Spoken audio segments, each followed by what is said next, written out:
For any of you guys that do not know me, my name is Parker and I'm a junior.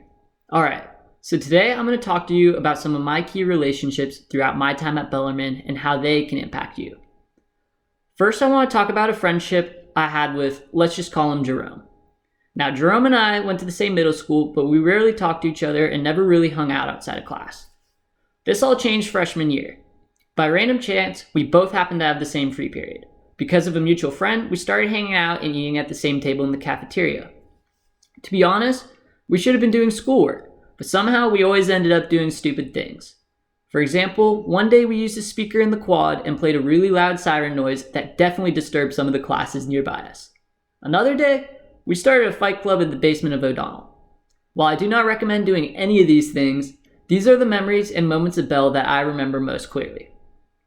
I don't remember what math homework I did freshman year, or even the homework I did last week, but I do remember the conversations and friendships that I made that year by putting myself out there.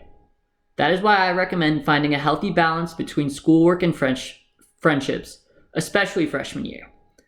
Because you have a lower workload freshman year and easier classes than the higher grades, spend time building these relationships. Also, you get busier and more stressed later on in high school, so enjoy it while it's easier. I really recommend joining a sports team or event outside of school because you never know who you will meet or what memories you will make. For instance, sophomore year, I decided to run cross country. Even though it is a difficult sport, I had fun talking to people at runs, competing in races, or even blasting music in the back of the bus. These are the moments that were important to me, and these are the moments I will continue to remember for the rest of my life. Another important relationship I want to mention is with my parents. Throughout high school, my parents gradually began giving me more and more freedom. However, I ran into issues when I tried to rush things. For example, last summer I got my license. While this change was great for me, my parents weren't entirely ready for it. Now, I didn't have to rely on my parents for rides, and I could go to a friend's house whenever I felt like it. But there were some rules. 1, I couldn't drive at night, and 2, I couldn't drive without my parents on the freeway. The issue came when I decided to drive my friend, let's just call him DeQuavis, to the mall to go see a movie at 10. DeQuavis and I watched Once Upon a Time in Hollywood, and if any of you guys are familiar with it, it's 3 hours long.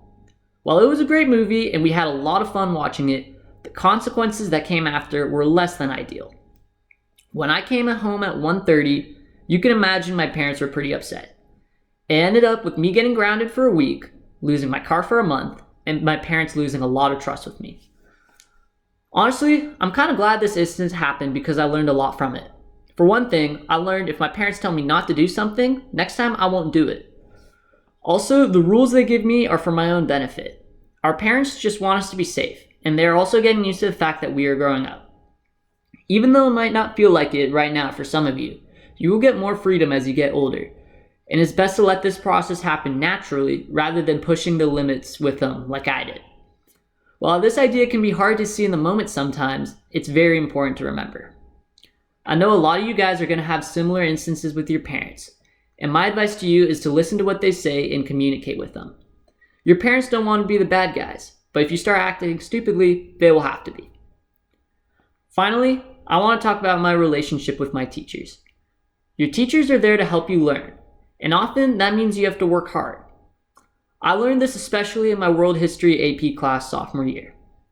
I remember getting back my first in-class essay and I got a 13 out of 20. I was really upset with this score and I decided I was going to fix it next week when I wrote my next essay. So the first thing I did was I went into office hours to discuss my mistakes with Mr. Young. Not only did office hours provide valuable help, but they show the teachers you care about their class, which will in turn make them more inclined to grade your work less harshly. After reviewing what I did wrong in the essay, I studied the content more for the next essay. Then, when I wrote it, I felt very confident about it. I got an 18 out of 20, which was a massive improvement from the last one.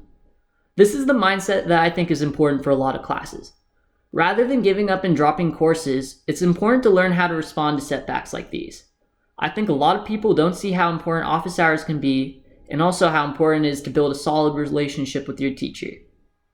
To summarize, I want to stress how important relationships are your freshman year, both with your friends, your parents, and your teachers. And I hope you learned something valuable from this talk that you can apply to your life. Go Bells.